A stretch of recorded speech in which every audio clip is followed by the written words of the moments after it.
guys, ಎಲ್ಲರಿಗೂ ನಮಸ್ಕಾರ. Welcome back to my YouTube channel Varsha Vlogs. Finally the trip is happening, so this is going to be a travel video. So ನಾನು ಹೋಗಿದ್ದೆ ಕೇರಳಗೆ, which is also known as God's own country or land of coconut ಅಂತಾನೂ ಕೂಡ ಕರೀತಾರೆ. This is the most awaited trip ಅಂತಾನೆ ಹೇಳ್ಬೋದು. After so many discussions, planning, finally the trip which made out of the WhatsApp group chat ಅಂತಾನೆ ಹೇಳ್ಬೋದು. I was super excited. ನಾವು ಹೋಗಿದ್ದು ಬಂದು ಟ್ರೈನ್ ಅಲ್ಲಿ from Bangalore to Alleppey. Train departure time ಬಂದು 4:50 PM, ಅಂದರೆ ಸಂಜೆ 4:50 ಕರೆಕ್ಟಾಗಿ ಟ್ರೈನ್ ಬಿಡುತ್ತೆ ಬೆಂಗಳೂರಲ್ಲಿ. ಕಸಿನ್ಸ್ ಗ್ಯಾಂಗ್ ಸೇರಿದ್ವಿ ಅಂದಮೇಲೆ ನಾ ಸುಮ್ಮನೆ ಇರೋಕ್ಕಾಗತ್ತಾ? ಸೊ ಒಂದು ರೀಲ್ ಮಾಡೋಣ ಅಂತ ಹೇಳಿ ಇಲ್ಲಿ ಎಲ್ಲರೂ ಪ್ರಿಪೇರ್ ಆಗ್ತಿದ್ದೀವಿ. ಅಂದರೆ ಟ್ರೈನಲ್ಲಿ ಅಲ್ವಾ ಜನರು ಓಡಾಡ್ತಿರ್ತಾರೆ, so it's not it all easy thing to do a reel in train. So finally and successfully ನಾವಿಲ್ಲಿ ಒಂದು ರೀಲ್ ಮಾಡಿದ್ವಿ. ಮುಂದಕ್ಕೆ ನೀವು ನೋಡ್ಬೋದು. A few moments later. Rajahmundry Ragamanjari మాయమ్మ పేరు తలవనోడు నేరు మేస్తిరి కళాకారు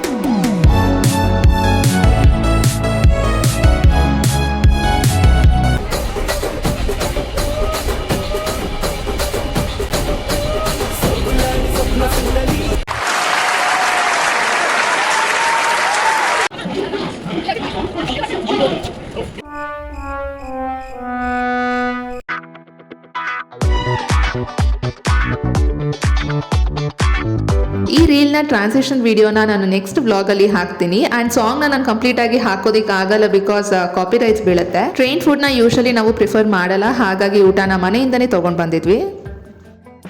and finally we reached Alleppey. The next day. ಬೆಳಿಗ್ಗೆ 5:30ಗೆ ನಾವು ಆಲಪ್ಪಿ ರೀಚ್ ಆದ್ವಿ. ಆಲಪ್ಪಿ ಅಂತ ಹೇಳಿದ್ದೇನೆ ನಮಗೆ ಫಸ್ಟ್ ನೆನಪಾಗದೆ ಬೋಟ್ ಹೌಸ್ ಅಲ್ವಾ, which is a main tourist attraction ಅಂತಲೇ ಹೇಳ್ಬೋದು. ಆ್ಯಂಡ್ ಈ ಒಂದು ಬೋಟ್ ಹೌಸ್ಗೆ ನಮಗೆ ಚೆಕ್ ಇನ್ ಇದ್ದಿದ್ದು ಬಂದು ಮಧ್ಯಾಹ್ನ 12 ಗಂಟೆಗೆ 12 PM ಸೊ ಹಾಗಾಗಿ ನಮಗೆ ತುಂಬಾ ಟೈಮ್ ಗ್ಯಾಪ್ ಇತ್ತು ಚೆಕ್ ಇನ್ ಆಗೋದಕ್ಕೆ ಬೋಟ್ ಹೌಸ್ಗೆ. ಹಾಗಾಗಿ ರೈಲ್ವೆ ಸ್ಟೇಷನ್ ಹತ್ರನೇ ಒಂದು ಬೀಚ್ ಇದೆ ಅಂತ ಹೇಳಿದ್ರು, ವಿಚ್ ಇಸ್ ಆಲಪ್ಪಿ ಬೀಚ್. ಹಾಗಾಗಿ ಅಲ್ಲಿ ಹೋಗಿ ನಾವು ಟೈಮ್ ಸ್ಪೆಂಡ್ ಮಾಡಿದ್ರೆ ಬೋಟ್ ಚೆಕ್ ಇನ್ ಆಗೋದಕ್ಕೆ ಟೈಮ್ ಸರಿ ಹೋಗುತ್ತೆ. ಆ್ಯಂಡ್ ಫ್ರೆಶ್ ಅಪ್ಗೆ ಬರೋದಾದ್ರೆ AC ವೇಟಿಂಗ್ ಹಾಲ್ ಇರುತ್ತೆ ರೈಲ್ವೆ ಸ್ಟೇಷನ್ ಅಲ್ಲೇ. ಒಬ್ಬರಿಗೆ 30 ರೂಪೀಸ್ ಆಗುತ್ತೆ per hour. And non AC waiting hall ಕೂಡ ಇರುತ್ತೆ. ಬಟ್ ನಾನು ಪ್ರಿಫರ್ ಮಾಡೋದಂತ ಆದ್ರೆ AC ವೇಟಿಂಗ್ ಹಾಲ್ಗೆ ಹೋಗಿ, because well maintained and hygienic ಆಗಿದೆ. ತುಂಬಾನೇ ಕ್ಲೀನ್ ಅಂಡ್ ವೆಲ್ ಮೇಂಟೈನ್ಡ್ ಅಂತಾನೆ ಹೇಳ್ಬೋದು. ವೆದರ್ ಆ್ಯಕ್ಚುಲಿ ತುಂಬಾ ಚೆನ್ನಾಗಿತ್ತು. ಡ್ರಿಸಲ್ಸ್ ಆಗ್ತಿತ್ತು, ಹನಿ ಬೀಳ್ತಿತ್ತು. ಬೆಳಿಗ್ಗೆನೆ 6:30 ಅರೌಂಡ್ ಟೈಮ್ ಆಗಿತ್ತು. ಆ್ಯಂಡ್ ಇಲ್ಲಿ ಚಾಯ್ ಕುಡಿಯೋಣ ಅಂತ ಹೇಳಿ ಬಂದ್ವಿ. ಬಿಸಿ ಬಿಸಿ ಟೀ.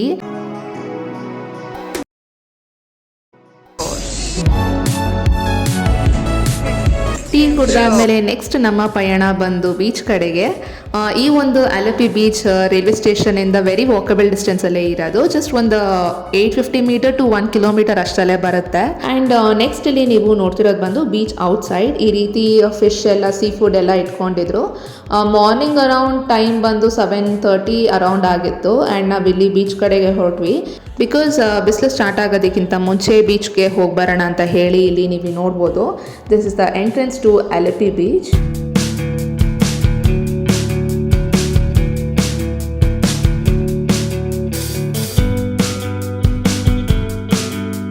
ಬೆಳಿಗ್ಗೆನೆ ಫ್ರೆಶ್ ಏರ್, ಕೂಲ್ ಬ್ರೀಸ್, ಆ ಒಂದು ಅಲೆಗಳ ಸದ್ದು ಎಷ್ಟು ಚೆನ್ನಾಗಿರುತ್ತೆ. ಆ್ಯಂಡ್ ನಾನು ಬೀಚ್ ಕಡೆಗೆ ಹೋಗಿ ಆ್ಯಕ್ಚುಲಿ ತುಂಬ ದಿನನೇ ಆಗಿತ್ತು.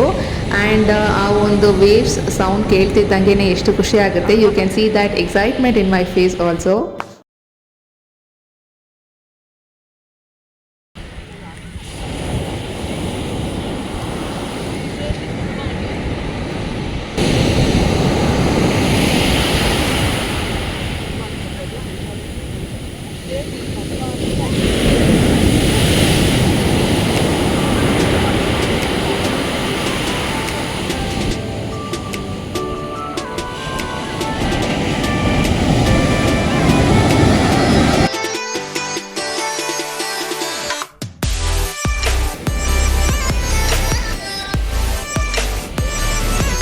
ಬೆಳಿಗ್ಗೆ ವೆದರ್ ಎಷ್ಟು ಕ್ಲೌಡಿ ಆಗಿತ್ತು, ಅದರ ಆಪೋಸಿಟ್ ಆಗೋಯ್ತು. ಒಂದು 1 ಅವರ್ ಆದಮೇಲೆ ಅಷ್ಟು ಬಿಸಿಲು ಸ್ಟಾರ್ಟ್ ಆಯಿತು.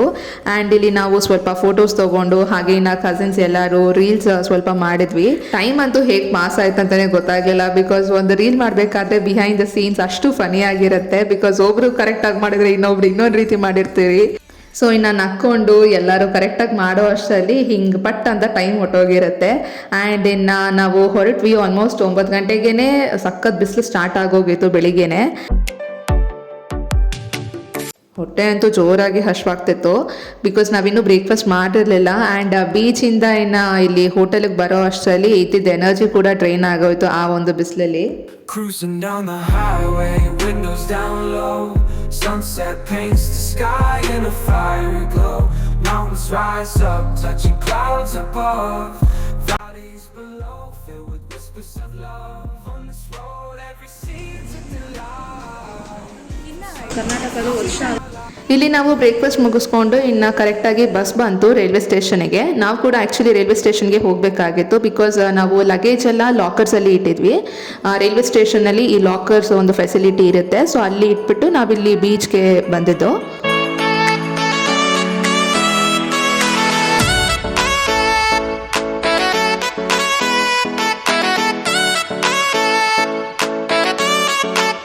ಲಗೇಜ್ನ ಕಲೆಕ್ಟ್ ಮಾಡಿಕೊಂಡು ನಾವು ಇಲ್ಲಿ ಆಟೋ ಮಾತಾಡ್ಕೊಂಡ್ವಿ ಬೋಟ್ ಹೌಸ್ಗೆ ಹೋಗೋದಕ್ಕೆ.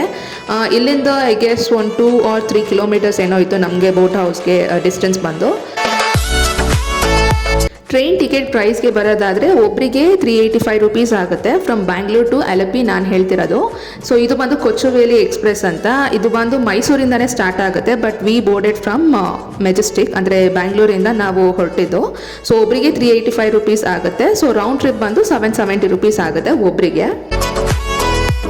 ಈಗ ನೀವು ಇಲ್ಲಿ ಏನು ಸ್ಕ್ರೀನ್ ಮೇಲೆ ನೋಡ್ತಿದ್ದೀರಾ ಇದು ಬಂದು ಸ್ಮಾಲ್ ಬೋಟ್ಸ್, ಅಂದರೆ ವಿಲೇಜ್ ಸೈಡ್ ಆಗಿರಲಿ ಅಥವಾ ಸ್ಮಾಲ್ ಕ್ಯಾನಲ್ಸ್ ಇರುತ್ತಲ್ಲ, ಅಂದರೆ ವಿಲೇಜ್ ಸೈಡ್ ಲೈಕ್ ಲೋಕಲ್ ಆಗಿ ಹೋಗುವಂಥ ಬೋಟ್ಸ್ ಇದು. ಇದಕ್ಕೆ ಕಾಸ್ಟ್ ಎಷ್ಟಾಗುತ್ತೆ ಏನು ಅಂತ ನಾನು ಕಂಪ್ಲೀಟ್ ಡೀಟೇಲ್ಸ್ ನೆಕ್ಸ್ಟ್ ವಿಡಿಯೋಲಿ ಹೇಳ್ತಾ ಹೋಗ್ತೀನಿ. ಇಲ್ಲಿ ಆಲ್ಮೋಸ್ಟ್ ಇನ್ನು ನಾವು ಬೋಟ್ ಹೌಸ್ ಕಡೆಗೆ ರೀಚ್ ಆದ್ವಿ. ಇಲ್ಲಿ ರೋಡ್ ನೋಡ್ತಿದ್ರೆ ನಾವು ಅದೇ ಅಂದ್ಕೊಂಡ್ವಿ ಎಲ್ಲಿ ಇದೆಯಪ್ಪ ಇದು ಬೋಟ್ ಹೌಸ್ ಏನು ಅಂತ. ಆಲ್ಮೋಸ್ಟ್ ಇಲ್ಲಿ ನೋಡಿ ರೀಚ್ ಆದ್ವಿ. ಫಸ್ಟ್ ನಾವು ನೋಡಿದ ತಕ್ಷಣ ಇನಿಷಿಯಲಿ ಹೌಸ್ ಬೋಟ್ ಅಂತ ಗೊತ್ತಾಗಲಿಲ್ಲ ಬಿಕಾಸ್ ಗೊತ್ತಾಗೋದೇ ಇಲ್ಲ, ಅದು ಲೈಕ್ ಕೈಂಡ್ ಆಫ್ ಬಿಲ್ಡಿಂಗ್ ರೀತಿ ಇತ್ತು. ಆ್ಯಂಡ್ ನೋಡಿದ್ರಲ್ಲ ಈ ಒಂದು ರೋಡಲ್ಲಿ ನಾವು ಬಂದಿದ್ದು. ದಿಸ್ ಇಸ್ ಇವಾಗ ಇಲ್ಲಿ ಏನು ನೋಡ್ತಿದ್ದೀರಾ ಇದು ಬಂದು ಬೋಟ್ ಹೌಸ್. ಆ್ಯಕ್ಚುಲಿ ಬೋಟ್ ಹೌಸ್ಗೆ ಎಂಟ್ರೆನ್ಸ್ ಬೇರೆ ಕಡೆನೂ ಇದೆ. ನಾನು ನೋಡಿದಂಗೆ ವಿಡಿಯೋಲೆಲ್ಲ ಲೈನಾಗಿ ನಿಂತಿರುತ್ತೆ ಬೋಟ್ ಪಕ್ಕದಲ್ಲೇ. ಸೊ ಐ ಗೆಸ್ ದಟ್ ಅದು ಬೇರೆ ಎಂಟ್ರೆನ್ಸ್ ಅದು. ಸೊ ನಮಗೆ ಬಂದು ಈ ಕಡೆಯಿಂದ ಇತ್ತು ಎಂಟ್ರೆನ್ಸ್. ಅನ್ಫಾರ್ಚುನೇಟ್ಲಿ ನಾನು ಆ ಒಂದು ಎಂಟ್ರೆನ್ಸ್ಗೆ ನಾವು ಹೋಗೋದಕ್ಕೆ ಆಗಲಿಲ್ಲ. ಅಂದರೆ ಬೋಟ್ಸ್ ಪಕ್ಕದಲ್ಲೇ ಇರುತ್ತೆ, ಈ ರೀತಿ ಕನೆಕ್ಟಿಂಗ್ ಇರುತ್ತೆ. Finally we entered boat house here.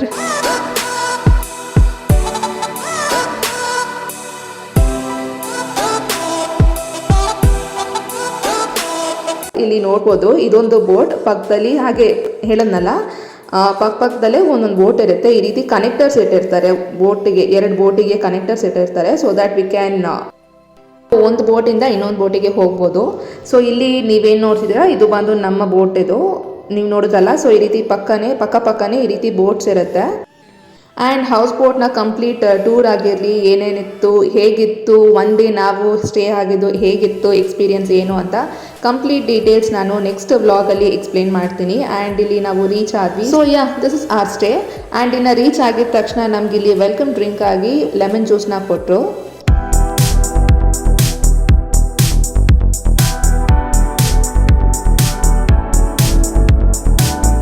So ಇನ್ನು ಲೆಮನ್ ಜ್ಯೂಸ್ನ ಕುಡಿದ ಸ್ವಲ್ಪ ಇಲ್ಲಿ ರಿಲ್ಯಾಕ್ಸ್ ಆದ್ವಿ. ಆ್ಯಂಡ್ ನಾನು ಆಗಲೇ ಹೇಳ್ದಾಗೆ so next complete boat house tour ಆಗಿರಲಿ, ಕಿಚನ್ ಯಾವ ರೀತಿ ಇತ್ತು, ಸೊ ಏನೇನೆಲ್ಲ ಫುಡ್ ನಮಗೆ ಪ್ರೊವೈಡ್ ಮಾಡಿದ್ರು, ಕಂಪ್ಲೀಟ್ ಒಂದು ಡೀಟೇಲ್ಸ್ ನನ್ನ ನೆಕ್ಸ್ಟ್ ವ್ಲಾಗಲ್ಲಿ ನೀವು ಕಂಪ್ಲೀಟಾಗಿ ನೋಡ್ಬೋದಾಗಿದೆ. So this is a small glimpse of my next vlog. ಈ ವಿಡಿಯೋನ ಇಲ್ಲಿಗೆ ಎಂಡ್ ಮಾಡ್ತೀನಿ. ಸೊ ನೀವೇನಾದರೂ ಅಲಪಿಗೆ ಪ್ಲಾನ್ ಮಾಡೋ ಹೋಗಿದ್ರೆ ನಿಮ್ಗೆ ಏನಾದರೂ ಕ್ವೆಶನ್ಸ್ ಇದ್ರೆ ನನಗೆ ಕಾಮೆಂಟಲ್ಲಿ ತಿಳಿಸಿ.